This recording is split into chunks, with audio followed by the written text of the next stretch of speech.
Bidding on Fiverr works a bit differently from traditional freelance platforms.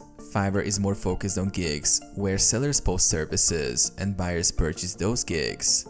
However, Fiverr has a feature called buyer requests, which allows sellers to bid on specific projects posted by buyers. Here's how you can bid on Fiverr. Set up your seller profile. Ensure your Fiverr seller profile is fully completed with a professional description, relevant skills, and well-optimized gigs. This makes you more appealing to potential buyers. Go to Buyer Requests. Once your profile is ready, navigate to the More menu on the Fiverr dashboard. Click on Buyer Requests. This section displays job requests from buyers looking for specific services related to your gigs.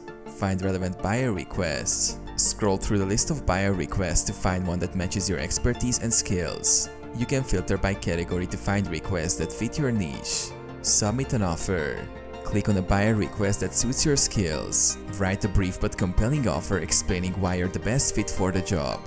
Include the price, delivery time, and any extras in your offer. Wait for buyer's response. After submitting your bid, the buyer will review it, and if they choose you, they will contact you directly to start the order.